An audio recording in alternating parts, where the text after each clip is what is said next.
Life is often more challenging than the curated images suggested by the world portrayed in social media. Look deeper.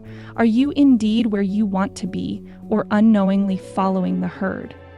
Beneath the surface lies the risk of entrapment, with low self-esteem propped up by fleeting dopamine hits. But what if you challenged yourself? What if you embraced the friction of genuine effort to enjoy the lasting rewards of hard-fought success? It's not just possible, it's transformative. Welcome to Valley to Summit, the podcast where we explore the incredible journeys of those who've turned their lowest valleys into their highest summits. We will periodically dive into stories of resilience, transformation, and triumph, from overcoming adversity to achieving their wildest dreams. Our guests prove that no matter how deep the valley, the summit is always within reach. So, whether you're seeking inspiration, guidance, or just a reminder that change is possible, you're in the right place. Let's climb together. This is Valley to Summit with host Steve Whalen.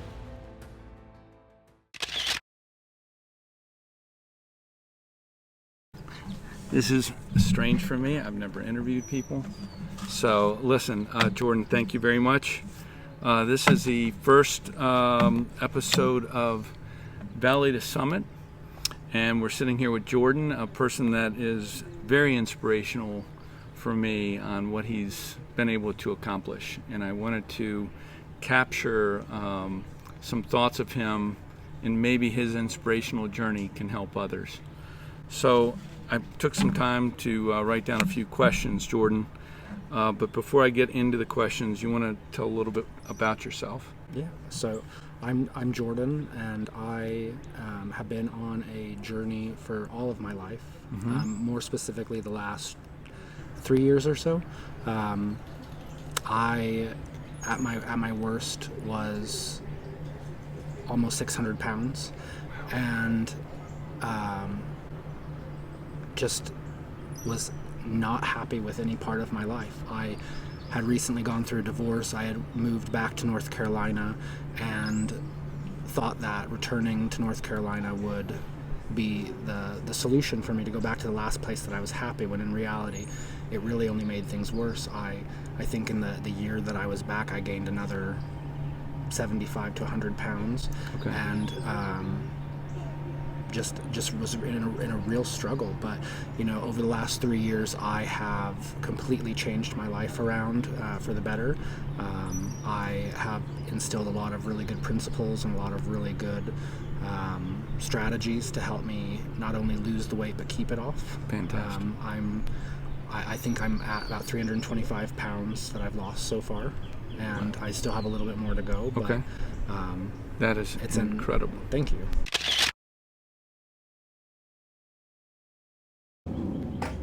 So Jordan, I've been wanting to ask you, your early childhood, was there patterns that contributed to your food addiction? Can you share a little bit about how you recognize that connection and how addressing the situation played a role in your transformation? Food addiction is so different from other addictions in the sense that you can quit cold turkey with alcohol, theoretically. It's not easy, but you could. Same thing with drugs, same thing with smoking. If you want to, there is a path forward. With food, you have to eat no matter what, or you will die. So Right. it's not one of those things where I can quit something cold turkey. But what I can do is quit the trigger foods. And for me, it is an all or nothing mentality. Right. Because I cannot just say a little bit and I'll be fine. Think of a smoker. Right. They've stopped smoking, and one puff it'll be fine. One puff, and puff turns into one cigarette, turns into one pack, one car. I've been sober for about 2 years now, and I get it. Yeah. It took me a while to understand that same sort of thing, and it's hard. It's like those Lay's potato chip commercials. Yeah. You just can't eat just one. And food is all around us. Right. We can't. One of the things that I had to do at the very start of my journey was stop television. Right. Stop It's constantly Stop pushing. YouTube. Stop going on social media. People got mad at me because I was no longer on social media, but it was because people were posting It was during COVID. It was right after COVID time, so people were just starting to get back to doing things. And the food advertisements were there constantly on the radio. No matter where you go, you will constantly have a reminder that food is there, and it's normally the comfort food. Correct. It's not the food that you should be eating. You don't really see, oh, well, here's a carrot commercial. Exactly, or here's the apples that you should be eating, right. or it's always for potato chips or ice cream, whatever it may be, sodas. Yeah. And it's just not helpful to my journey. Sometimes, especially on journeys like the one that I've gone through and what I know a lot of people have to go through, you have to know when to stand up for yourself. And even though it may hurt other people, there's a way that you can do it. And I know for me, I don't do it well. In hindsight, I wish that I had a better way of saying no. We're from like I said, a big family that just cooks just nonstop food, and we are German, and in that it's all carbs. Okay. Nonstop. Right. It's all white. Yeah. White and brown. Yeah. Potatoes, flour, dumplings. I mean, it's delicious, but it's really triggering to me as someone who doesn't know how to regulate. I think one of the things that I've had to learn and have these conversations with others, family members, when they do push food on you, a lot of times the logic, and it doesn't have to be family, it could be friends too. Well, a little bit isn't going to kill you. Right. A little bit won't. You can have just a little bit. They don't understand when it's a food addiction that there's no self-control. Once I have one taste, I'm going to want more and more and more and more. The food noise won't stop. And the best way that I relate this to my family members or friends is, my family, we always joke, but I tell them that they're food pushers. Right. You could have already eaten a large plate of food, but it doesn't matter, because they're gonna make sure you have a second plate or a third plate, or, well, you didn't try this dessert, or you didn't, well, what's the point? It's a holiday. You need to eat. And so it's really a distortion in the sense that our family members might think that they're showing love by making sure that you get fed or that you are eating well, when in reality it can be harmful. A lot of people will just show complete and selfless love by doing this, giving you food or cooking for you, and they may not truly understand. And sometimes it's taking the time to explain it to them and let them know your journey and the struggles that you have, and it might make a difference or it might not. Right. Some people can't change, but advocating for yourself is one of the biggest things that I've had to learn, because peer pressure is huge. Especially from family. Especially from family. Yeah. So now you've gotten to the point, though, that you can go to restaurants and you just have that sort of control, or do you? It's still a challenge. Away from certain restaurants. We're over 3 years in, and I know that I have to consciously think about a lot of different things. For example, getting rid of fast food altogether, for the most part, it's easy, but there are times when you're traveling or you are, in such a hurry and you couldn't plan. Planning is a huge part of my success. It had to have been. I had to meal prep and things like that to be successful, but there were times when it just wasn't feasible, and I had to learn what are the healthy swaps, what are the restaurants that aren't going to trigger me more. And as much as I maybe don't agree with some of the things that they stand for, Chick-fil-A was the one restaurant where I could get, for me it was always a kid's meal with 5 grilled nuggets, a side of fruit, and an iced tea. and it was like 300-400 calories, but it got me enough food to get me to my next meal. Okay. Without having to get French fries. How many restaurants do you know of that offer, a side of fruit that's not just like apples or something? Right. This is actual strawberries, apples, blueberries, grapes. It's enough. And then the grilled chicken, it's the healthiest option that I could come up with for me. And so, can I go to restaurants? Absolutely. Mm-hmm. But I am very cognizant of where we are going, and I will ask people ahead of time, where are we going, so I can look at the menu and try to figure out what am I going to have, so I don't have to have any peer pressure when I go. I already know exactly what I'm going to have, mm-hmm. and it makes things so much easier. Because there was a time when, at the beginning, where I said, I'm not going to be able to go because I don't think that I have the willpower to get through the meal, especially at like a Mexican restaurant. Right. 4 chips is an entire tortilla, and people don't realize that when they're getting basket after basket. Yes. So, it's definitely tough. Okay. Can you take me back to the point where you realized a significant change was needed in your health? I don't know that it was me necessarily that realized this until I had a conversation with my doctor. Mm-hmm. I remember it was like the end of November of 2021, maybe, and I think I had a cold or something, and I just needed to be scoped out. I went into the doctor, which I avoided like the plague, because every time I went in, I felt like I was only going to get chastised more. I was going to be told, well, you've gained more weight. What are you doing with your life? And I remember explicitly that my doctor came into the room after I had gotten my blood pressure done and everything with the technician, and her face, I could just tell something immediately was wrong. Right. And she sat down and she said, I'm going to start out right off the bat and tell you that at this time, I am going to end being your doctor. Now, I say that to say she'd been my doctor since the first time I lived in North Carolina, before I moved down to Florida. And I had continued to see her while I was in Florida. I would come back up to Wilmington and see my doctor when I would visit my office here or friends, what have you.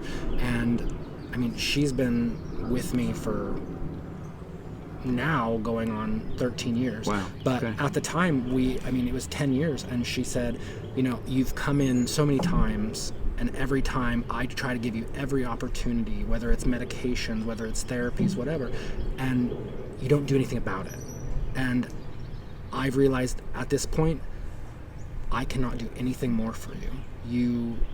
You have made the decision to go against all of my advice and all of my medical expertise, and all you're doing is harming yourself, and I'm not going to be a party to it anymore. And she's like, I'm going to help you find a new provider if that's what you want to do, and I will help get you over this sickness, but unfortunately, after this visit, we are severing ties. And I went home and I was just mad. I remember just not being happy and thinking to myself, I can't believe she'd do that to me after all we've been through, type thing. And it was almost like betrayal. Yeah, absolutely. But it was more so I was projecting my anger on her for her decision versus the actions that led up to it. I think that's a big theme that we can get into a little bit more later, but self-reflection is huge. Mm-hmm. And at the time, I was upset and blaming everything on her, when in reality, I caused everything that led up to that point. Right. And so I got through the holidays, and I think it was around the end of December, which is also when my birthday is. I remember I realized that this is not the right path. If she had the courage to tell me that she no longer wanted to be my doctor, I felt like having a one last effort to see what I could do would be warranted. And so I remember reaching out to her through a letter, and in that letter I basically thanked her first and foremost for putting things into perspective for me, because I mean, in the conversation at the beginning, she's like, you know, every time you come back, you gain more weight. You're going to be dead before you know it. And even her saying, I'm going to be dead, it didn't like resonate with me. Okay. It was just like, I felt like it was just her grandstanding type thing. And it wasn't until I looked at myself in the mirror in that month period or so, I'm like, she's not wrong. I'm at the worst that I've ever been. I can barely breathe. I can't even walk to the mailbox. How much were you weighing at that point? I was almost 600. Wow. Okay. I mean, I was teetering on the verge of 600. Yeah. And so I got a response back, and the message was short, simple, to the point.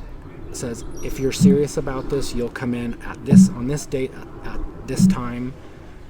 We will go through a panoply of tests, and we'll go from there. That must have taken, I mean, the courage that took for you to write that letter and send it is remarkable. I didn't realize at the time just how profound that one step would be in my journey. And I know now that I should have done it a lot sooner. Right. But had I not had that harsh reality Kind of check, that rock bottom. yeah, Sort of. it would have never happened. Yeah. And I remember going in. It was January. I think it was like January 3rd, January 4th, somewhere like that. And I didn't even get to see the doctor. Wow. Okay. She didn't come in. She had her technician there and drew blood and, you know, did an EKG and did all of these things. And I remember I left. 2 days later, I get a call and says, you need to come back tomorrow at this time. And I went in, my doctor was there, and she had a stack of papers, and it was basically all of my results. And they were horrendous. I mean, they were scary. I had, you know, my blood pressure, I mean, granted, I was a little bit nervous from everything, but my blood pressure was like 170, just sitting there, my systolic. And my A1C at the time was 12%. When a normal is between like 4 and 5.5. Yeah. And my fasted blood sugar, I didn't eat from like midnight until when I had the blood drawn at 8 o'clock in the morning. And fasted was over 400. Unbelievable. Like, what is normal and what do you under have 100 right now? Oh, now if I'm over 120, it's a surprise. I maintain blood sugars, and my A1C is, I want to say last time it was like 4.7. Okay. So Excellent. well within normal ranges. My normal blood sugar is flat as can be. I've learned strategies of how I eat to make sure that I don't have blood sugar spikes, and therefore, you know, deal with the insulin response, which is really one of the things that I had to learn to lose the weight. And that's what I think a lot of people don't realize when they're trying to lose weight, that those insulin spikes are honestly one of the things that keep people from being able to lose weight. But yeah, it was us reviewing those results, seeing just how dire they were, for me to say, okay. So in that meeting, I remember we talked about, I will be coming to see her every single week. I had a standing appointment at 7:30 a.m. Monday mornings. Right. Okay. And there was no hiding. New commitment. There was no hiding. I was given one oopsie, we call it. Okay. Yeah. And so Mulligan. where if I overslept, if I couldn't make it I was out of town, she did not care. There was no changes. It was all or nothing. And she said, until a time when I tell you that you don't have to do these anymore, you will be here, or I will no longer be your doctor. This is your one last chance. I'm willing to give you one chance because you had the courage to come to me and, you know, tell me that you were ready to make a change, but I'm not willing to give you two. Wow, you hear so much about the medical industry just kind of giving people pills and not caring. This this woman definitely cared and gave you the tough love. Absolutely, and it's what I needed. Yeah. It's truly what I Yeah. needed. I had been coddled, and I had, the people that love you for who you are. They don't, they don't care what you look like. There was one other time when I had a family or a friend that told me that, wow, you've gained a lot of weight, and this is the heaviest I've ever seen you. But that was it. It was just like in passing. That was it. Yeah. It wasn't really. It was more just to bring myself awareness, but it wasn't. It had zero effect other than maybe me just like, I can't believe they'd say that. Versus this one, which was like, I have to make a change, and it was that conversation that did it. And from that moment, I was put on, I want to say, I went home with like 12 different prescriptions, 3 different kinds of blood pressure medications, 2 or 3 different kinds of diabetes medications. I had a water, it was just, I never took medicine. Wow. And now I had to get on track. And now I don't take anything other than an ADHD, So it was there to stabilize you, get you on the right track. It absolutely was. And so, yeah, it was just, that moment was really where it all started. Yeah. Wow. Jordan, you mentioned gaining strength.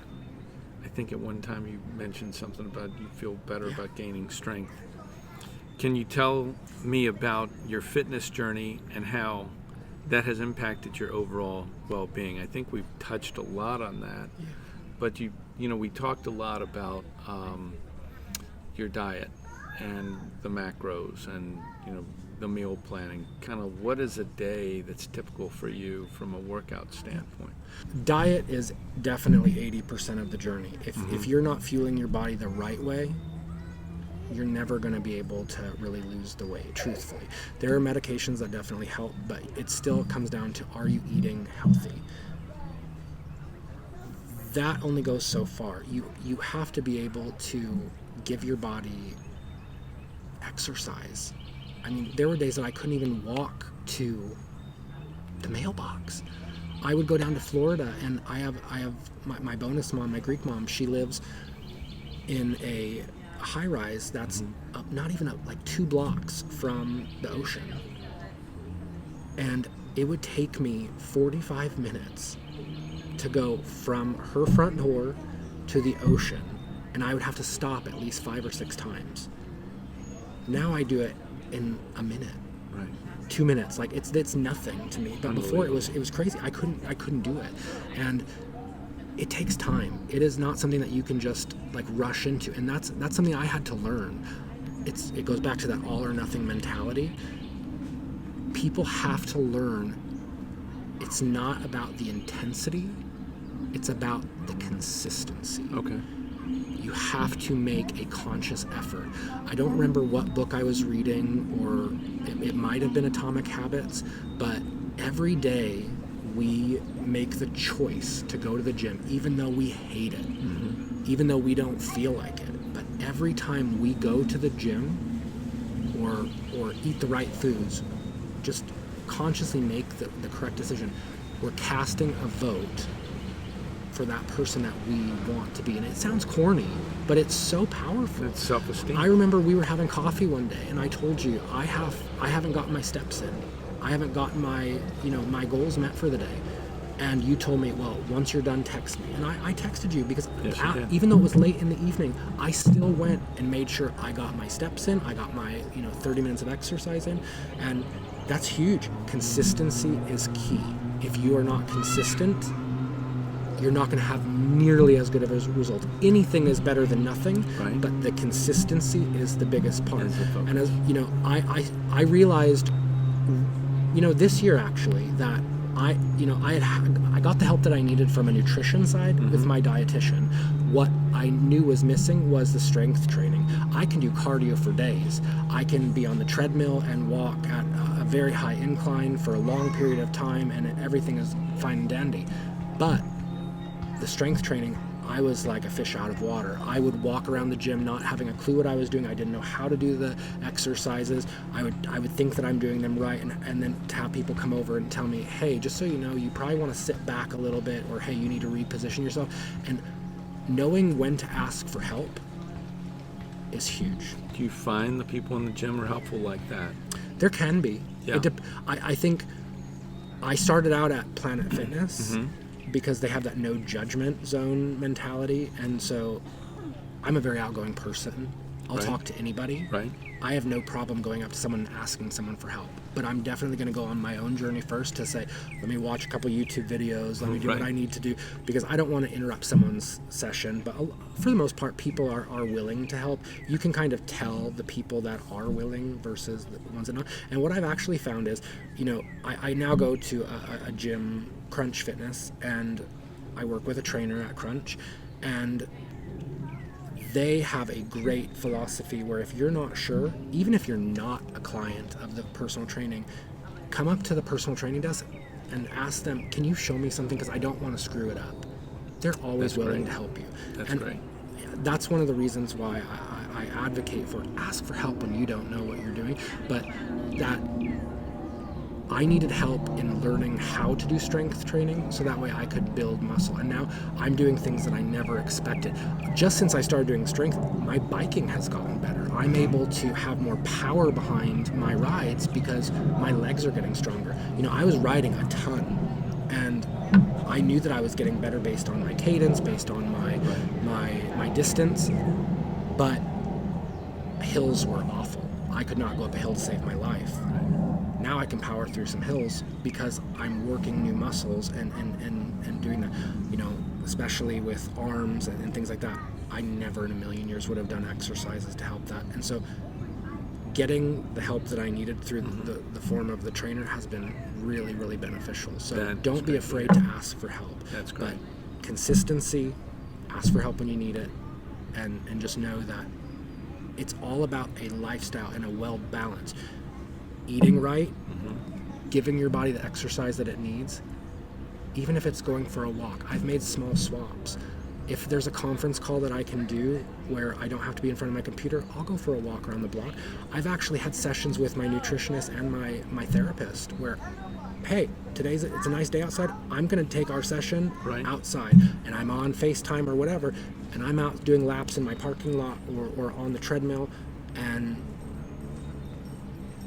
you can find time. It's kind of the joy of getting outdoors. Yeah, there's 24 hours in the day. Right. Find your 30 minutes. Yeah. It's not that hard. Very good. Very good. You can find little bits. You want to watch TV? Make a game out of it.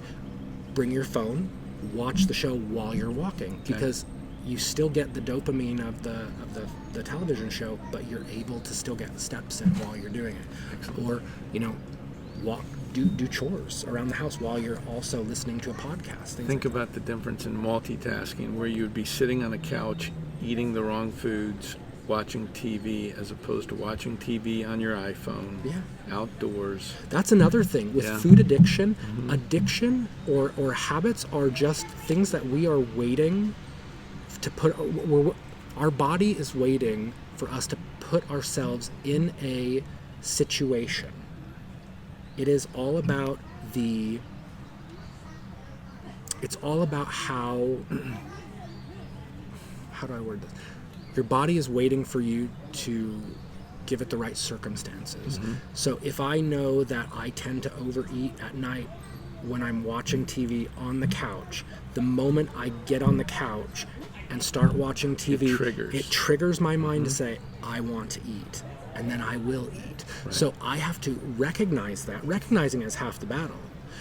But then actually stopping and saying, let me disrupt this cycle.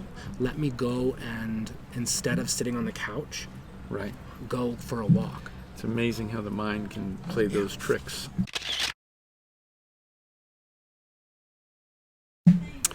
Jordan, many people find maintaining such a significant lifestyle change difficult. What strategies, and you mentioned one about meal prepping, or mindset shift have been crucial for your sustained success? So that is a great question. It's all about strategy. Truthfully, any endeavor you go on, you have to have a plan. If you don't have a plan, you're winging it, and that's where, sometimes winging it works out in your favor, but most times it doesn't.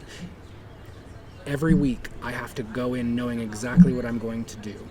I had to meal prep, and I had to grocery plan, and I had to look at the ads and make those decisions.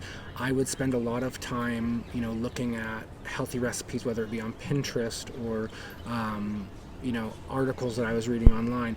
And now, in the present day, I utilize AI a lot. Okay. It gives me ideas. I tell it what I might be in the mood for, or hey, I don't have a lot of time this week, but I still need to get my meal prep done. Help me come up with a game plan. Act as a dietitian that can help me. But that prep work is paramount, because if you don't have something ready to go, if you don't know exactly what your options are, it is so much easier to go to that fast food restaurant, reach for the things that, the chips in the pantry, or a frozen meal, whatever it may be. If I can plan out on a Sunday for the rest of the week what I'm going to have ready, so when I want a snack, I know I can go out and get this, or I have it ready. I pre-portioned my snacks because, and actually, for me, one of the biggest surprises was I never realized how much I truly was eating. Okay. So yes. I thought, I'm probably eating 2,500 calories, 3,000 tops. Well, I didn't get to 600 pounds by only eating 3,000 calories. Because I try to eat about 2,500 calories to 3,000 calories now with my workouts. So I can tell you that it wasn't until I started working with my dietitian, which is another strategy. I started working with him because I found out I had a food allergy. But I keep working with him because I see his benefits. That's okay. Does it work with macros and everything? I'm held accountable where I put everything into my FitnessPal. He has access to it. He looks at it, and every week we meet. And I'm blessed to have a company that has an insurance plan that covers that. I don't pay a penny out of pocket, and I get to meet with him every single week on clockwork. Every Thursday at noon, I meet with him, and we go over my previous week's food. We go over my exercise for the week, and we tweak things. You could have had more protein here. You could have made this swap, because there are days that I can't eat enough calories, and that's a problem too now. Now I've gotten to the point where I don't eat. But having that person that is going to also give it to you straight, and look at the food and help you when you may have some brain fog is great. And just having that person to be able to talk to has been a great strategy. But I was saying, the snacks and things like that. When I first started working with him, I had no clue how much I was eating at all. In the first week, I documented every single thing that I put into my body, whether it was water, it was an almond, it was a sandwich, whatever it was, and I weighed everything. And that's another big thing. At the beginning, I weighed everything to the gram so I could put it in. And what we found out was I was eating close to 7,000 calories. So that awareness was kind of instrumental. Yeah, you don't realize what a serving size really is until you weigh it. A lot of things talk about it, it's a half a cup, or it'll say like 2 slices of turkey. Well, we don't really realize that, or like what is a cup really? Are you getting that measuring cup out and measuring it? Well, a lot of people, they might pack it in. A cup to them is a fully packed cup. But if you go by weight, there's no disputing it. It is the weight. And so for that, it was everything to me. And when I realized that I was eating the 6,000 to 7,000 calories a day, I was shocked. And so, I thought a handful of almonds, that's a serving. Right. Well, my hands are pretty big. And what I realized was my one handful of almonds was really 2. And almonds are very high in fat, which means they are also high in calories. They're great for you, but it wasn't conducive to my journey. So one of the strategies that I implemented was in my meal prep days, I would take plastic baggies, and I would fill them with one serving size. Okay. So I knew that if I got hungry for something, I could go to my little snack drawer, I could grab one pack, and I could easily tag it into my MyFitnessPal because it's already pre-measured out. I had already weighed out my, this is exactly 1 ounce of almonds, or 1 ounce of pistachios, or whatever it was. It could have been deli meat. I had deli meat and cheese packs that I could, quickly make a sandwich. Another thing that we did was in the morning, my smoothie packs and my oatmeal. My Greek mom, I call her, developed a smoothie, and it's out of this world incredible. But it was a staple in my breakfast every day because it had a ton of fiber, which I learned was very important for the carbohydrates in terms of the glucose spikes. But it had protein in it. It's not just a boring smoothie. It has like 10, 12 different ingredients. And in the mornings, people are in a hurry. I don't have time to sit there and weigh out everything every single morning. So doing that prep work ahead of time and having individual baggies, and the same thing with my protein oatmeal, I would pre-weigh everything, so all I had to do was dump. So it's almost like grab and go. Exactly. Ready to go. That is huge for success. You have to have a plan. If you don't have a plan, you're setting yourself up for failure. There you go. Losing the weight that you did is an extraordinary feat. It's amazing. What are some of the initial steps you took, and what kept you motivated during those early, perhaps challenging days, if you can think back? I remember, the mentality was always, if I make a mistake, it's okay, I'll just start again tomorrow. And I always had that all or nothing mentality. It was, if I made one poor choice early on in the day, well, the rest of the day went to crap. I decided to let all go. I may have overate breakfast or I had too many servings of cereal, whatever it was. Well, that meant that for lunch I was going to go out and have something else. And since you already blew it, exactly, why not go all or nothing? And I realized that was doing a big disservice. And I also had to realize that you have to stop thinking of things as good versus bad. Everything we do is a decision. Okay. And there's a book that I was recommended and I read called Atomic Habits by James Clear. And it's an incredible book. And I know distinctly that at the very beginning he talks about this concept of the plateau of latent potential, where, I think that because I have been eating great for 2 days, and I think that I have gotten my 10,000 steps in for a week, that I should have lost 20 pounds. I didn't get to 600 pounds overnight. Right. I'm not going to be able to lose all that weight overnight. It is a process, and progress is not linear. I had to have some big reality checks. That was something that was very hard for me, but it was necessary to have those successes. Another big thing for me was realizing that it's an amalgamation. It is every little choice or every decision you make adds up to a larger purpose. Okay. So me choosing to eat well right now, and then also doing the steps and being consistent, that's where it matters. Yes. It's not about one thing, but one thing is going to help, and it's going to compound. Think of compound interest. Okay.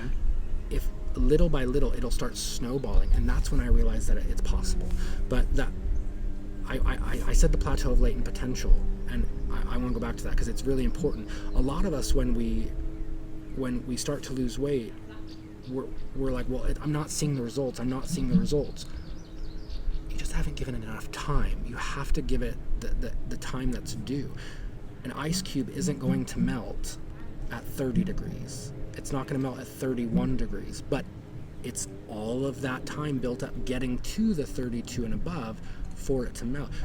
It's that plateau of latent potential. We have to wait until it takes hold. Exactly, and that's when success will happen. I think a lot of people get hung up on the number on the scale, And that's not something that I advocate for, because I'm a person that obsesses over things. And if I see myself gaining even a half of a pound, I immediately think, well, what did I do wrong? I overanalyze everything and think to myself, what could I have done differently? Where did I make my mistake? We have hormones. Our body will constantly be doing different things. And yeah, at the beginning you lose a lot of weight because it's water weight. You're losing the inflammation weight. Okay.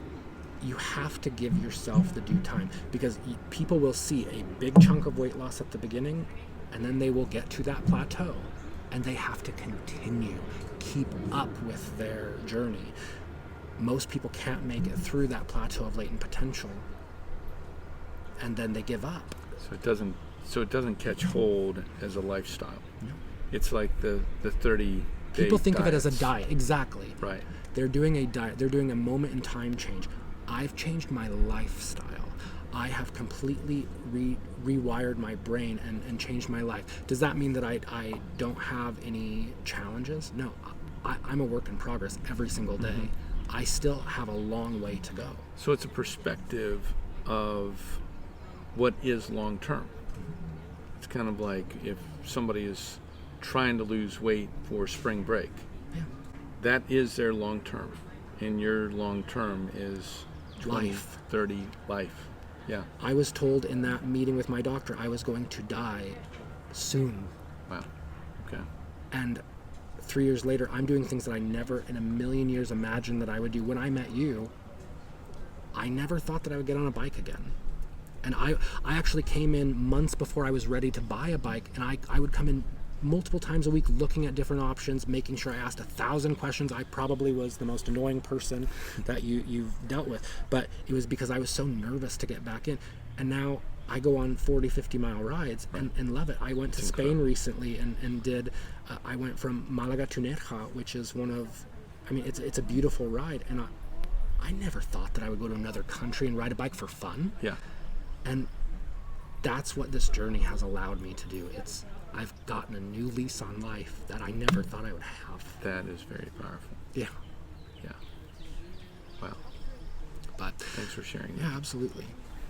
Did I get all the points? Yeah, you did. Okay. And that was incredible. Sorry, I didn't think I would get emotional. No, I mean, I want to talk a little bit more about, because I didn't know you were going to ride that much in Spain. Yeah, neither did I. And because we talked about it. And I just wanted to ride the bike around the town. And just was to it avoid just taxi. something like being out there and going, oh my gosh, I can do this now? Yeah, I remember asking the guy that I rented the bike from, I said, do you know of any good bike paths? Because, living in Charlotte, we have amazing bike paths. Right.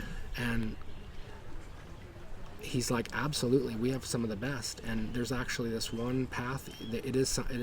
I hadn't done a lot of street riding. I normally stick to the greenways in Charlotte just because I get a little nervous with Charlotte drivers. Right. But in Europe, there's so many bike riders that people they respect bike riders. You have some pictures of this that we can I do, absolutely. post, Yeah. so I want to post that. For sure. I want to post. Beyond the physical weight loss, and you just kind of touched upon some of it, what are some of the non-scale victories or unexpected positive changes you've experienced in your life? And that could be energy levels, that could be relationships, mental clarity, confidence. I know you're knocking a dead at work, and you just finished your master's. Yeah. It's incredible. So go talk about that. I mean, non-scale victories are things that I think people don't give a lot of credit to. Mm-hmm. People are, as I mentioned earlier, people are so focused on the scale, but the scale can change for the most random reasons. And when you focus on the wrong things, and there is something to be said about the scale. Right. It is a measurement of where you are, and it's a great quantitative measurement to be able to show progress. Mm-hmm. But there's non-scale victories, which I am a huge advocate for, that people don't even realize. The first time I was able to get on an airplane and not have to ask for the seatbelt extender. Wow. Okay. I travel a lot. It's one of my passions in life. And it is so scary and embarrassing every single time to have to ask, can I get the seatbelt extender? And you have to ask for it like quiet because you don't want other people to hear. And, you know, the first time when I fly Southwest a lot because they have a passenger of size policy and they're very inclusive. And so they want their customers to be happy. So I can fly on Southwest and have the seat next to me empty. So that way I'm not encroaching on someone else's space. Most airlines charge you a second seat. Southwest makes it easy to do business with them because they make it so great. And I think some people take a little bit of advantage of it, and they're like, well, I can still fly because I can do Southwest. Back in the day, I remember I had the mentality, if I can't fly with Southwest or drive there, I'm not going. Okay. Because I don't want to have to pay for 2 seats, and air travel was a lot more expensive back in those days. But I remember how many times I would get looked at and people would talk. You know, you get stared at when you're an anomaly. You are just something that people probably haven't seen a 600-pound person before, and so people stare at you without even realizing it, and you're so consciously aware of it, and you're even subconsciously, you just know people are watching you without even seeing that. I remember that I was on a plane ride and there was a person sitting next to me and they were speaking in Spanish.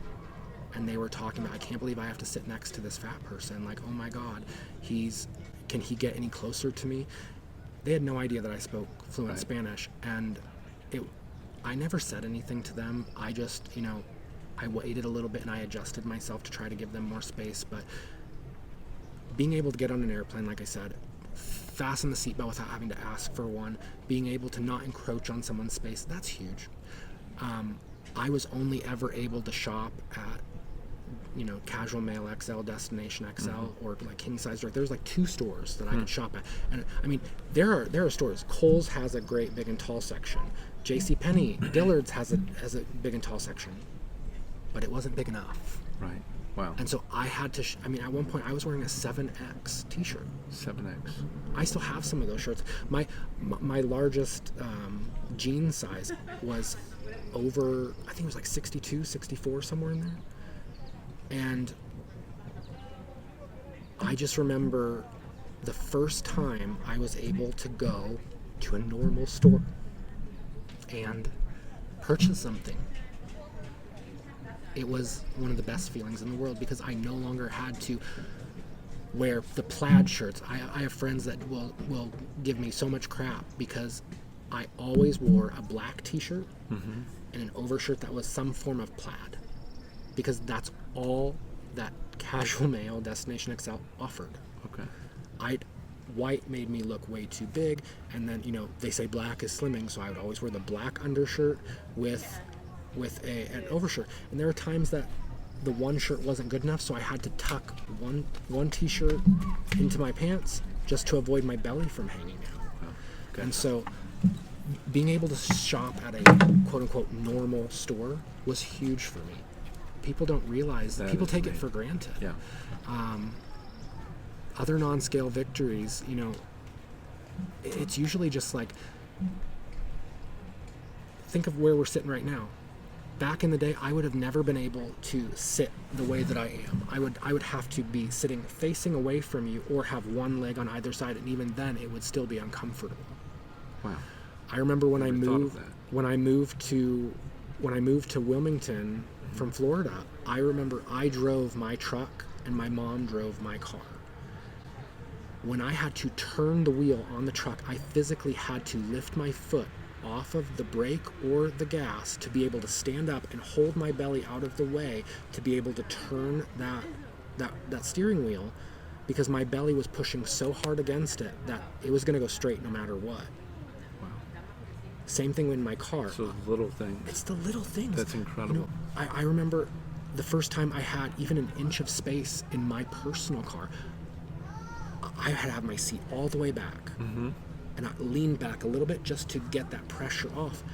And then as I started losing weight, I realized I don't know how I've been driving like this, because I can't even reach the pedal. I had to actually move my seat forward a little bit. It was crazy to me that these little things would bring so much joy to my life, and things that we don't even realize, but they're the non-scale victories. They're the things that keep you going. Right. And I try to find new non-scale victories every day, but that's what keeps people going. It's not just the numbers, because there will come a time in your journey that you plateau, and it's very discouraging when you plateau. But remembering those non-scale victories, Keep you going. it keeps you going. That's excellent. Yeah. That's excellent. That is amazing.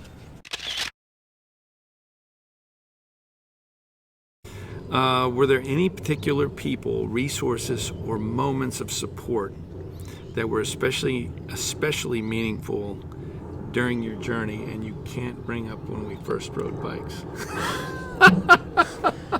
It's funny that you mentioned that, because there are a lot of different people for different reasons. So I mentioned the doctor.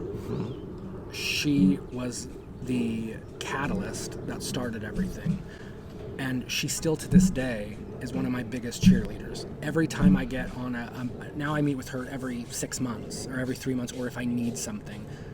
It's not an everyday or every week type situation. So every time she sees me, she's so excited to see my progress, and one of my biggest cheerleaders. And it's still to this day, I owe almost everything to her. That's awesome.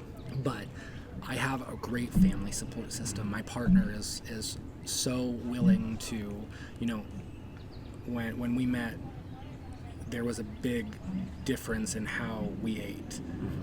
And I ended up doing all the cooking, because otherwise it was going to be going out and eating, and that was not going to be conducive. And so, he's a great support for me. I have a fantastic family that's there. My cousin, she's really like my sister, but she is a huge inspiration to me, as she says I am to her, and together we've lost over 500 pounds. Growing up, we were always the fat kids. I hate to say it, but it's the truth. We were always the only ones in our family that were that big. Right. And now we're getting to the point where people don't recognize us. That's incredible. That's and great. So we talk every day. She's coming to visit me this week, and we're gonna experience Charlotte and things like that. But she's a huge motivating factor, and when I'm having a rough day, she's one of the first people that I reach out to. And when I, if I'm struggling and I'm having a doubt in my mind, she's one of the first people that I talk to. My nutritionist, having that every week accountability is huge. People might not be able to afford that. They might not have the privilege that I do with my insurance, but just finding someone that can help call it your accountability buddy, they help you to stay accountable in whatever that means. And it's someone that's going to give you the good, the bad, the ugly. They're not going to sugarcoat things. They're going to tell you when you're screwing up and when you're not.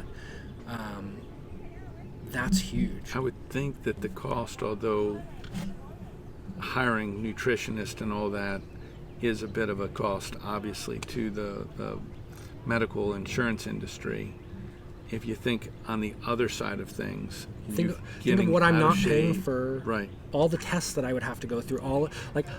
I was able to change Right. my insurance plan. I don't have to be on the most expensive insurance because I'm expecting to be in the hospital, or Right. I'm not expecting to have an emergency procedure or a surgery or something Right. like that. That's huge to them. I'm not on the medicines anymore. They're not having to pay for that. And so what a lot of people don't realize, Steve, is that your insurance companies, a good majority of at least the big ones, the big, public or private insurances that are offered by your employers, they pay for nutritionists. Okay. They will pay for a Yeah. dietitian. Look Just into people it. just don't know People it. don't know it. Wow. I had no clue that my insurance would do that. And when my insurance changed, I was so scared that I was going to lose that.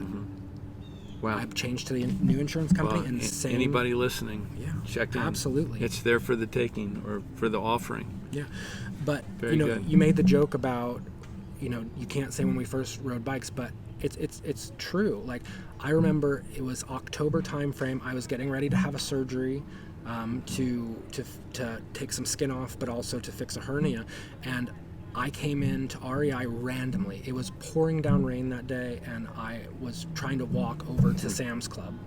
Oh, really? I didn't know that. And I met a gentleman, his name's Dan Moxie, and he started my journey Yeah. it was that interaction that made me realize not only that this store was where I wanted to continue to look for my bike stuff, but it was just a great vibe. I felt comfortable, like I wasn't a fish out of water. Moxie's a great guy. He's an awesome guy. He is. And then the second time I came into REI, I met you. Yeah. And that's, not so much of a great guy, but anyway. Just as good. And it was our conversation, and it kept me wanting to come back to, it may have been a hindrance to ask all the questions, but I was investing a lot more money than I've ever. Most people don't realize that cycling is a very expensive hobby, and people that are on a budget, I have to be careful of what I spend, and so I didn't want to go crazy, and I didn't think never in a million years did I think that I would be riding as much as I do. So I went with the bare bones basic, what I thought at the time, bike. Right. And within 2-3 months, I grew out of it, and I had to come back. And I said, this isn't working. I need to find something different. And I'm so glad that I did, because it was one of the best decisions. But meeting you inspired me, and then just through our talks and things like that, I realized quickly that I wanted to do more and ride more. I remember our first bike ride. You opened my eyes to places in Charlotte I didn't even know existed. I had no clue that there were. I had stuck with the exact same path every single day, back and forth. And you taking me off the beaten path and showing me different places, it inspired me to do that for myself. And then not only that, okay, maybe I can bike in places where there aren't just bike paths. That's what led me to do the Spain thing. When I go down to Florida, I love taking my bikes, because Florida's very flat, so it's nice, but the heat makes up for the hills. So I'm able to do those things, and that's a lot attributed to our conversations and the comfort level that you gave me. Oh, thank you. And so I'm we did go on the road a little bit. Yeah. So find a support system. Find people that are going to be there. And I hate to say this, but people want to see you succeed, and people want to see you fail. Surround yourself with the people that want to see you succeed, and it will make all of the difference in the world. They, utilize people for their expertise. Help get yourself better, so that way you can help other people. Right. I would never be able to inspire people. Like my partner would never ride a bike before me, and now we ride together. And if it weren't for your and my conversations, I would have never gotten into the biking the way that I did, and he wouldn't have gotten into it. And so it's like, it's always who can I help inspire to do something else? That's great. Yeah, so thank you. Thank you for saying that. What are some of the biggest obstacles or setbacks you faced, and what did you learn from those experiences? I think the biggest set of obstacles is just overcoming my own head. It's not that it is all or nothing in terms of the food addiction for me. I can't just have a little bit, but realizing that and recognizing that and truly believing that's huge. But it's also, one little setback isn't going to derail your entire progress. Progress is not linear. There's going to be ups, there are going to be downs. And when I look at my weight loss graph, I see it's not a straight line. It goes up and it goes down, and that's normal. And just prepare for that. Exactly. People need to realize that your attitude plays a huge role. If you can look at something and realize that, it may not be what I wanted, but I can still continue on. That's huge. At my job, we have a line in our credo that says, we know our best was good enough for today. Tomorrow we'll do better. Okay. Yeah. And so it's not about Great way to live. It's not about the mentality that, well, I screwed up early on in the day, I can let the rest of the day go to hell in a handbasket. It's about, I'm gonna just try a little bit harder tomorrow to make up for maybe what went not so according to plan today. Okay. It's also realizing that you have the power if you believe that you do. The worst part of the journey is taking the first step. And that was the biggest obstacle, truthfully. Writing that letter. Right. Hearing those things from the doctor. Getting up every Monday morning and being at the doctor. That was hard. Yeah. It's the eating right. That's not so hard. I mean, it takes willpower. Right. But it's not the worst thing in the world. Once you're there, you've got it. Yeah. And at the beginning, sure, weighing everything, measuring everything, it sucked. But now that I've done it so much, I know that when I eat something, I'm eating the correct amount. I know for the most part where I'm at. And so, do I still weigh and measure? Absolutely. Today I did. When I had my lunch, I brought the scale out just to make sure that I was within the ballpark. And believe it or not, I was underestimating. Okay. Or no, so I was overestimating. Right. So like I said, oh, I'm eating 125 grams of this, when in reality it was like more like 100. So you got a bug. I know that's okay. But it's important to know that this pain is temporary. Continue, just keep going. Right. And if you can change your mentality, if you can find that light and grasp onto it, that's the biggest thing. Okay. Truthfully. Yeah. Those are good points. Let's wrap this up and we will go walk with the thing. Sounds good. Jordan has to get his steps in. I do too. So we're going to take this on the road. Jordan, knowing what you now know, what advice would you give to someone who is currently struggling with their weight or other type of addictions and feel overwhelmed by the prospect of change? Change is going to be scary no matter which way you look at it. We're so used to wanting things to be constant. We want things to be at the status quo. And so anytime that we introduce change, it's going to be scary. And embracing that change is half the battle. Telling yourself that it's okay, that it's going to be hard, that it's okay to challenge yourself. That's a big one. But the biggest advice that I can give someone is take that first step. Take the leap that you need to take to make the difference. As I said earlier, it's all about the small things that we do that add up to larger, more noticeable changes. And so you don't have to do everything at once. Just like I said earlier, I didn't do a ton with exercise at the very beginning. I focused on my diet. I knew I needed to lose some weight at the beginning to be able to physically be able to do what I wanted to in terms of exercise.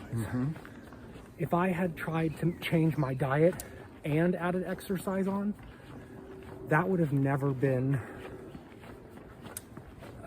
a good plan for me. As I said earlier, it's not a matter of intensity, it's a matter of consistency. Focus on making small changes consistently. They will add up before you even know it. Very cool. Another question. How has this journey of transformation changed your perspective on life, your body, and your future? I now have a future.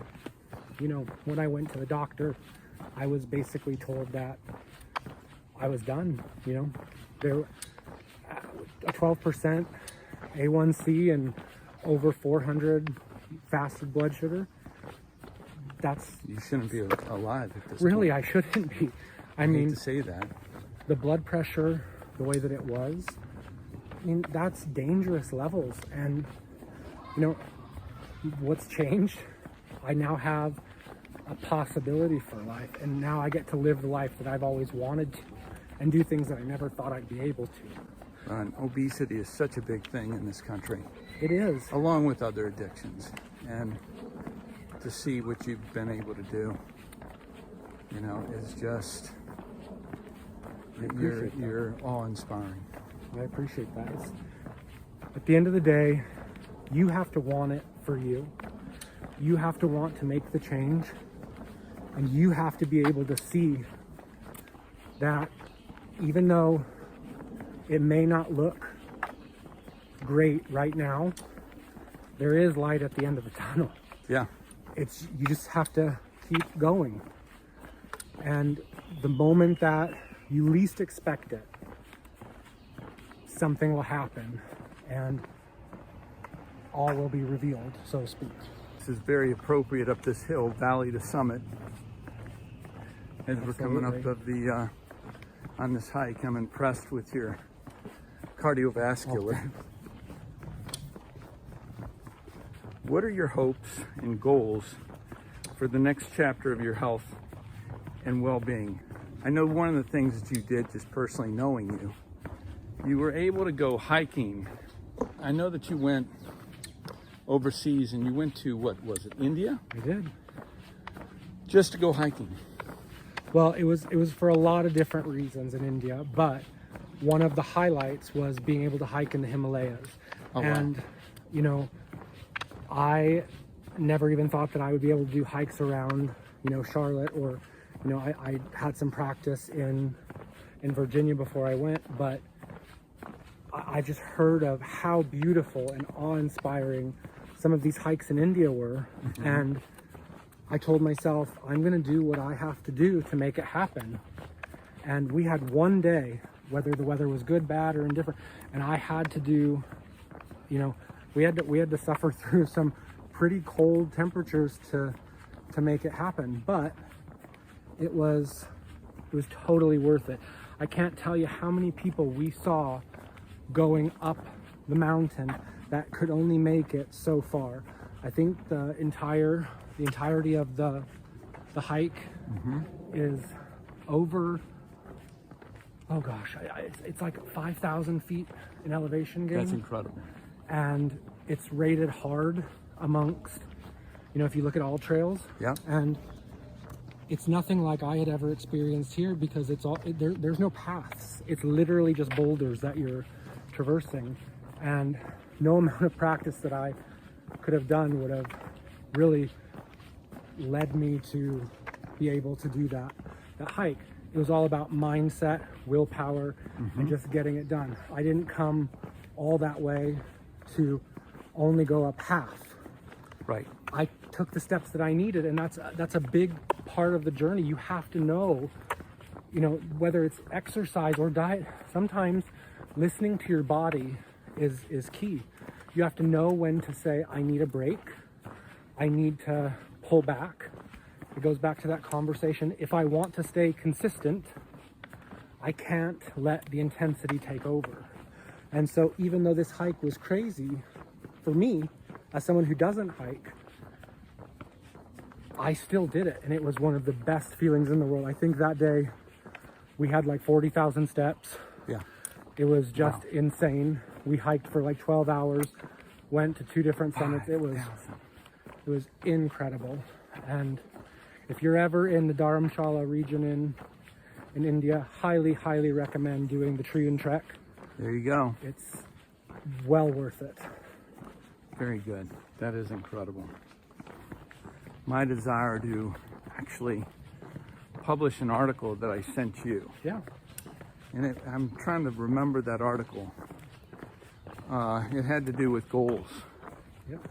And that article, and I haven't ever published it, it's 15 pages. And I think it was well written. It definitely was. But who's going to read a 15-page article? And so a friend of mine pointed out, not you, another friend of mine, that it just didn't make sense to publish it in the sort of format that people look at things now. And there's got to be other better ways to get across the point about the values of goal setting and being able to be determined and learning grit and all of those things. So that is something I just wanted to bring up. Maybe I can weave that into the Absolutely. thing. So. Because I said it earlier, you have to have a plan. If you try to go into any journey that you want, if you don't have an idea of what your goal is, and you don't have an idea of how you're going to get there, your likelihood of success is significantly reduced. Take the time to make those goals. And they don't have to be the most crazy goals in the world. As I said earlier, one of the biggest non-scale victories that I had was being able to shop in a regular store. Wow. That was one of my goals. Yeah. It took me 2 years of my journey before I was able to shop in a regular store. I had to lose 250 some odd pounds before I was able to purchase something in one of those stores. Well, and But it was totally worth it. think about that type of goal. And I think one of the things I notice in my health and wellness coaching practices is there are a large part of the population that never figured out how to have a vision and never knew how to actually break things down into goals and what those look like. The reason that we're here in this gymnasium has to do with us reflecting upon what the interview was all about. We wanted to fill in a couple holes that were there from a technical perspective. We got kind of caught up into, walking and making a kind of a quick end to it, and we wanted to just kind of See it to its round this out and finish this out a little bit more polished. As we went through, the footage, you mentioned that you'd like to talk about excuses and things that you ran into during this lifestyle change or the whole mindset change. And do you want to explore a little bit more into that?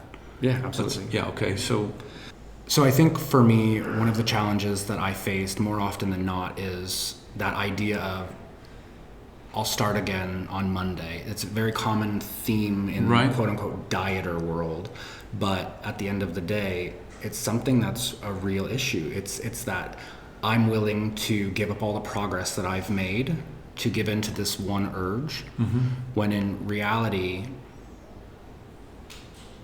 it's going to make you feel the guilt after. It's going to make you feel worse than it would have if you had just potentially stayed course. And one thing that I have had to learn is either to reach out to someone, whether it's talking to a good friend of mine or distracting myself. A lot of times we'll get an urge, and it's how we overcome that urge that is the key, because urges will happen constantly. You'll always, whether it be driving down the road and seeing a restaurant or watching something on TV. I think we talked about it before, where it's all around us, and it's not the good foods that we should be doing. So for me, I had to find a way to distract myself, whether that was going on a walk, making that phone call, just getting my mind off of it. Some people will say, drink some water, and then wait 15 minutes and see if that goes. But some people don't have that 15 minutes to wait. Like the urge is so strong, the desire is so strong, and the idea of I'll start again on Monday. It's a real battle for people, and I battle it constantly. Like, okay, this, and I'm conflicted on this topic because, number one, you never want to feel like you're giving up or giving in. But at the same time, we also have to realize that we're not perfect and give ourselves a little bit of grace, and that one decision to start over or to give into that craving, I guess you could say, isn't the end of the world. It's realizing that you can take that and have a reset point and move forward. And this is where I think it gets a little bit different than I think last time I had said that a food addiction is unlike other addictions because you can't just give up food. Right.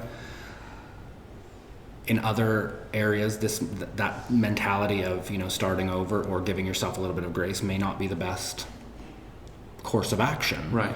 You really need to try your hardest to avoid the temptation, get that out of your mind, and continue on the path versus starting over on Monday. But if you do, don't be so down on yourself that it turns into a binge and right. it avalanches or snowballs into this bigger problem than what it needs to be.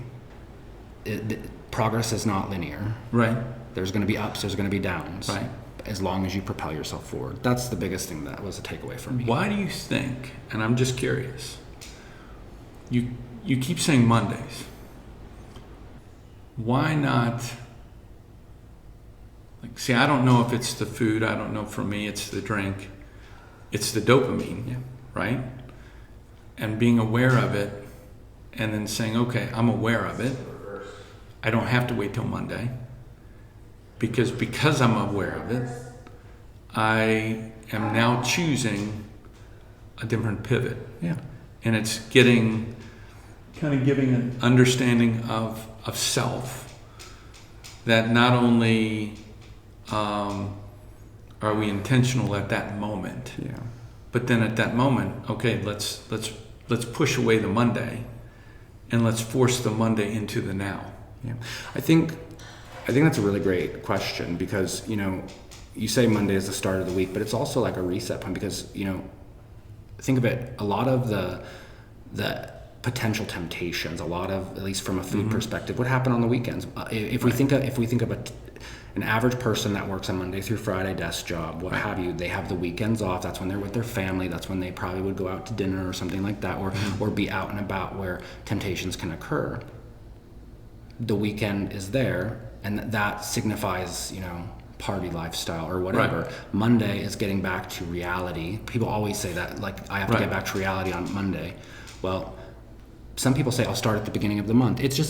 You're always looking for a clean way to start, but this is never going to be clean. Right. Don't think of it, and that's why I bring it up. Give yourself some grace. You chose to make a decision. Mm-hmm. Everything is a decision at the end of the day. I think I mentioned it last time. You are choosing to show up for yourself. Mm-hmm. Every time you decide not to binge, or every time I would decide to make that phone call, go for a walk, just to avoid giving into the cravings, right? I was voting for that person that I want to be. And I think that's huge, but people are always looking for a way to have a clean start. Right. And that's where I think it's almost like we do ourselves a disservice. Correct. Because pivot now. What happens if, you start on Monday and by Wednesday you have a stressful day at work, and you go for that comfort or what have you. Right. Well, don't wait until Monday. Don't give yourself 4 more days. So do you, in your home life, like in your home, do you have a vision board that can help jumpstart you back to the pathway that you're wanting to choose? It's actually really funny that you bring this up, because I was talking with a friend of mine who actually works here at this complex, and we're having a vision board night. Okay. We're actually doing that, I think, next week, because it's on the schedule. So I've had vision boards in the past, and they're a great reminder of, the goals that you have. They're a visual representation. Oftentimes, you don't even have to have words on your vision board, because it's a vision for yourself to understand. No one needs to know what the meanings of it. Right. For me, on my vision board, the first one that I ever created, I had a picture of an airline seatbelt. Okay. Who would have a clue? Do you want to travel more? The conversation we had. Mine was, I wanted to be able to get on an airplane and not ask for a seatbelt extender. And it was something so trivial to the world, but to me it's huge. And so that was one of your summits. Yeah, absolutely. I mean, that's the thing. It's what keeps fueling me. It's what I think back to and think, look at how far I've come. It's those non-scale victories that I think people don't give enough credit to. People are so focused on the number on the scale. Right. And they let it control their opinion. They let it control their mood about things, and you have to focus on the whole picture. Right. What are you doing for your life? What are you getting better at? The biggest thing is give yourself some grace. stop focusing on the excuses Mm-hmm. and use those excuses to push through. Like, don't start over. Right. Know that your progress is still progress, and there will be those speed bumps along the way. Know how to navigate them. Know how to give yourself the grace. Right. Know how to move in a path that will continue to see results. Mm-hmm. And because I can promise you the consequences from giving into those binges, Mm-hmm. it just starts things over in a bad way. You know, people, I think, will look at it as I'm just resetting. Right. I need to give into this to be able to reset, but you're taking 5 steps backwards instead of maybe just the one. You know, what's interesting is you're talking about that. You know that I've been through AA, Yeah. that I would run into, and also the work that I did for the coaching at Salvation Army, Mm-hmm. where the mindset that you're talking about, I believe, is it's kind of like when people say, well, I'm on the wagon. Mm. You know, you're identifying people who haven't bought into Yeah. that this is a new life. They still think of it as the diet mentality. They Right. don't think of it as a lifestyle change. And I just find that fascinating that they don't see the difference in that. Does that make sense? It does, totally. I mean, I've had conversations with people, and they're like, diet starts again on Monday, Right. or I want to go on this fad diet. I want to do this diet. Well, stop thinking of the diets. They're not long term. Make small, meaningful changes that will add up to a larger change. A lot of people think they need to go hardcore at the beginning, and it just doesn't work out in their favor in the long run. They're going to, they do too much too fast, and Okay. they either burn out, or they get hurt, or they do something. That's And it. it's not sustainable. Like, elimination diets, while it was necessary for me, I don't regret doing an elimination diet. I know that if I had done a much smaller version of an elimination diet, I would have gotten, it would have been a better the experience would have been a lot better. Right. So if I had made smaller changes in more numbers, I think those changes would have benefited me more, as opposed to trying to do it all up front and then realizing, holy crap, this is hard. Right. This is really hard. It's hard. It takes time. It takes patience. Yeah. And I was at a point in my life where I wasn't ready to do that. So my biggest advice from living it is start small. The smallest changes, the theory of 1%. Right. Like 1% 1% improvement. better. Yeah. Every day. And just keep. I'm curious about how ego plays in your mind. How does ego play into this? Self-esteem being ego too, and have you ever thought about that? I'm reading some very insightful articles and books talking specifically about the ego. Have you? I think it's interesting. I don't know if it's necessarily exactly what you're referring to, but one thing for me that I wish that I would have done differently is don't tell anybody what you're doing. Maybe one person. Okay. Find 1 or 2 people that can be like your pillars, your support system. Don't tell the world your business. Don't tell them what you're going through, because if you fail, it just makes, or if you have a setback and people know about it, Right. a lot of people are not going to be as supportive as you might think they would be. They're there to cheer you on when you're doing great, but the moment things go a little cloudy, they're not going to be your pillar. So hold on to that. Be proud of it for yourself. Like, my ego told me, like, I hate to say it, like, I wanted people to know my progress. Like, I wanted to know, look at what I've been able to do, and that helped fuel me in a lot of ways. But it was when I would go through those valleys, because it's still not a linear. There's still going to be challenges along the way. It was when I had those challenges that I felt so down on myself, because I felt like I let other people down, and it was Right. it was like a self-reflection, or like a reflection on me. Like, okay, well, I've been doing so great, and now I've let these people down because I told them all the progress that I've made, and now it's stopped, or something like that. I've just learned from that. Be proud of yourself for you, and like keep that within. There's no need to let other people in other than a select few people that can be there for like your true pillar. Like, I don't know if that's kind of what. Well, so when you're letting yourself down, let's say, okay, so we're on Strava, we get the thumbs up, all of that. It motivates me too. Yeah. Then when I go back down to the valley because of something that happened. There's two ways to look at it. You're letting some other people down, which I don't think when I'm not posting things, you probably aren't thinking, wow, he's really letting me down. And when you're not posting things, I'm not thinking that about you. But I think you're. But you think. So that's the ego component of the fragility of the ego. I'm reading this one book, and I'll get you the name of it. Please. It's on my phone. But basically, it's recognizing that we have thoughts during the day. And then what we do with those thoughts, we start thinking about those thoughts. Right? So it's kind of like an aha remembrance thing or whatever. And then it's the thinking that has a tendency to spiral down because we're putting our thinking energy into something of the past. And it's all kind of wasted energy because it's rumination. And I find that has to do with ego. And it's just been an interesting insight while reading that, thinking in terms of the rumination, which pulls you back down into the valley, and how do you move yourself forward.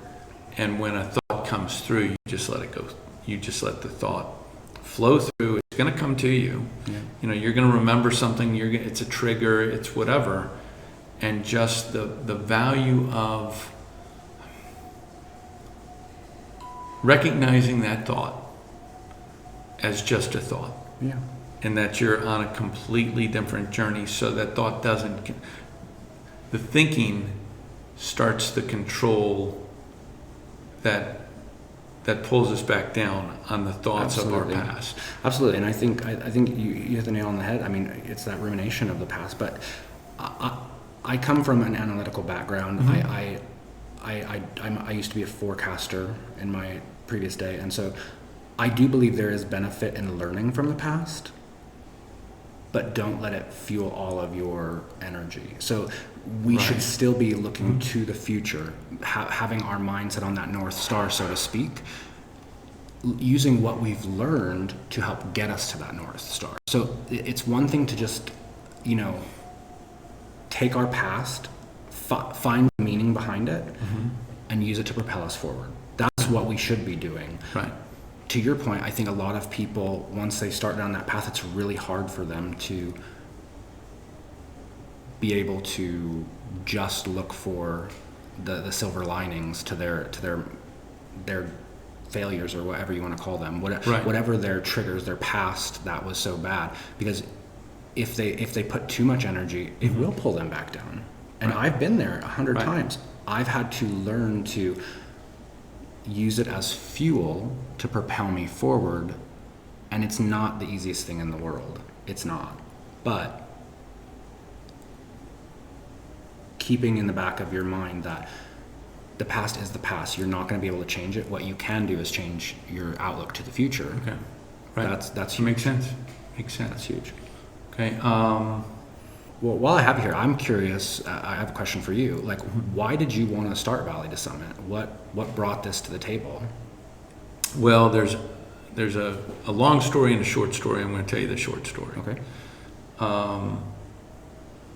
I've given a lot of thought about this, and there were times in my life that I've had people in my life that, for one reason or another, and it would affect me, but it's really their journey, not mine. Come to the conclusion that you can't teach an old dog new tricks. And matter of fact, my mom said that when I was trying to get her to recognize things that she didn't want to recognize.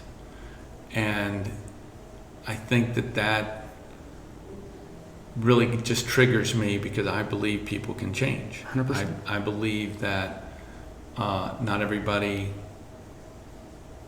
everybody's capable of changing, but not everybody takes up the... You have to want it. That's right. And some people just coast through life where they can squeeze through life without having to make that change. How they handle that in their own mind is not my I've tried fixing other people, I can't do it. But I wanted to show people through stories like yours that you can't tell me that it's impossible, because you've done it. And I tend to be drawn to people like you. So that's it. What do you, based on all of your experiences in life, I mean, first of all, I think it's fantastic. I love the concept behind it, because a lot of people hear the success, but they don't understand the struggles that people had to go through. That, people, especially on those, like, remember back in the day where they have the infomercials on, like, oh, the latest and greatest, whatever it was. Right. They only showed people with, like, their end result. They never showed the struggles that they had to go through. And I think that's so important to recognize, because every person's journey is different. Right. The theme is the people that make it to the summit, they wanted it. They want the summit. They crave that. They would rather anything. I mean, they would do whatever they need to make it happen. In your experience with other people, like, what happens when one vice turns into something else? How do you see that? I'm curious. I think that the people that I've met, that I've recognized, get kind of caught in this trap of wanting to change, but they don't know how to change. And then dealing with their, like, understanding their parents and being a parent myself. Let me back up a little bit. As a parent, I instinctively want to protect my children as best that I can and show them love. And I don't want them to have to go through struggles that I went through. Right? And I think that's a natural thing for a parent, and that's a double-edged sword, because it's the struggles within the journey that get you to be who you are. And I've got to admit, I had a very nice, easy childhood, and that's bitten me in my ass down the road, because I didn't have to push myself in a way that people before me that, years and years and generations before did. And what it does is it strips you of the feeling of autonomy, and by having that let's say gilded cage or charmed life, you never really find yourself, because it's the struggle. Like, I don't like seeing my children struggle, but no one would. It helps them be who they are, and it's just kind of an interesting dynamic in life. You see people, like, I've seen, especially with teaching kids to swim, for example. Right. There will be parents that will just throw them in the water to see what happens. Right. And it's like, sometimes you have to. Yeah. As long as you're there to, like, catch them, like, right. if something truly bad happens, but they're not going to be able to learn. They're not going to be able to grow from that, that experience. I mentioned something just a second ago where a lot of people want to change, or they say they want to change. They just don't know where to start. So I know I kind of, in my journey, talked about making that first step is huge. But from your experience in life, how do you suggest that people start? That's a great question. My God. I think it's acknowledging the rock bottom. The first step is admitting. It's the rock bottom. Yeah. And it's nobody else's fault. Circumstances caused you to be in the position you're in. Mm-hmm. And those circumstances have to do with the family you're born in, the situation, the recognition that your parents aren't perfect. Yeah. The recognition that nobody owes you anything, the world is the world. It's can be cruel. There are things that you've got to own. You got to learn to take ownership. And when I hear people that are wanting change, and then we get into a conversation and they're like, yeah, but so-and-so won't do this and so-and-so won't do that, and I deserve to be happy. No, you make your own happiness. Yeah. It's the excuses. It goes back to what we were talking about. That's exactly right. right. It's always finding a scapegoat or something for why you can't change. Right. It's easier to blame someone else. Absolutely. And so that was kind of the big thing, metamorphosis for me with the alcoholism. Is I finally got to the point. For me, once you stop the excuses, then you have to look in the mirror and say, okay, what am I escaping from? And I've got tons of fears, and I've got tons of because of my prior life, I didn't have to execute on a lot of things. Well, that's a problem. Yeah. Because you have to execute in life. Yeah. You have to say, hey, I can't put it off on somebody else. I can't expect somebody else to come up with my plan. I see that with a lot of people that talk to therapists. They go to the therapist, they're all upset. They want the therapist to tell them A, B, C. And as a health and wellness coach, a trained health and wellness coach, I'm not a therapist from a psychology standpoint, but it's the same messaging. All we are there to do is to help facilitate your critical thinking questions you should be asking yourself. Correct. You have the answer within you. A good therapist can't tell you the answer.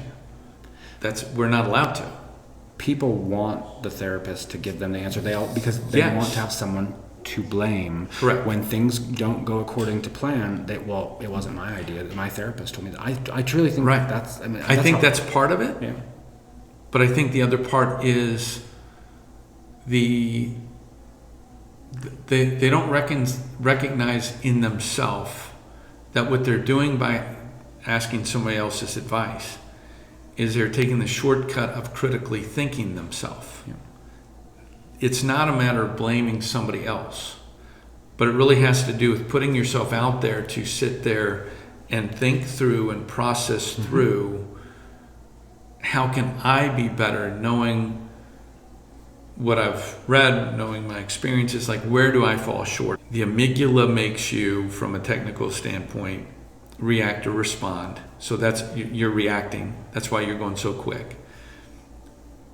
Intentionality, once you start recognizing it in real time and then putting things in place to help slow that down, you're literally moving that situation out of the amygdala up front into the frontal cortex, which is executive function skills to keep yourself calm and in control.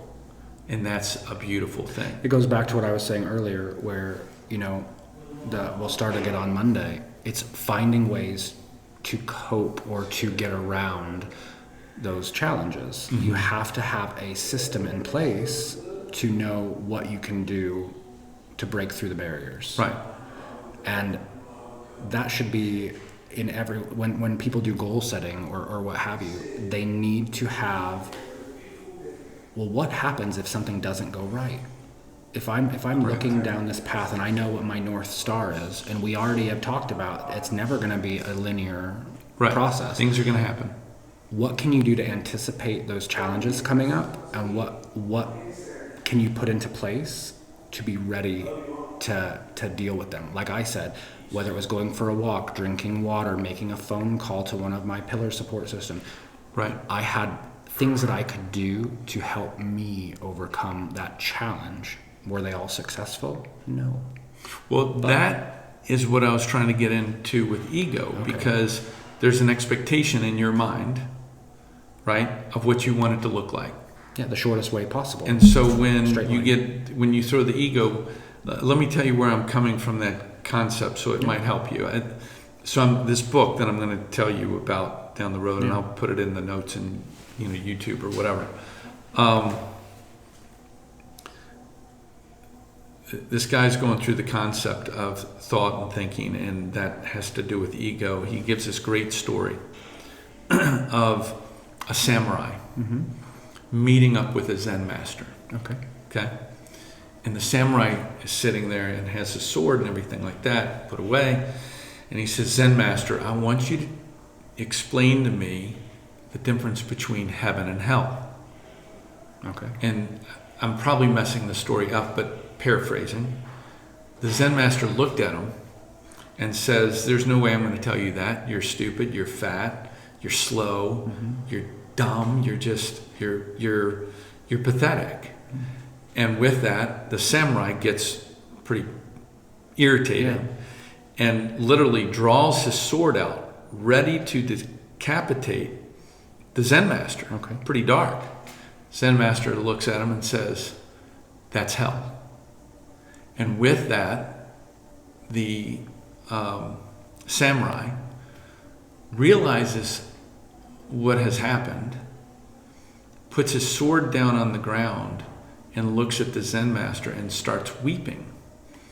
And the Zen master said, that's heaven. And so when you think about what that story at least tells me is the reason that that guy got so enraged, ready to decapitate this person, was that his amygdala took over.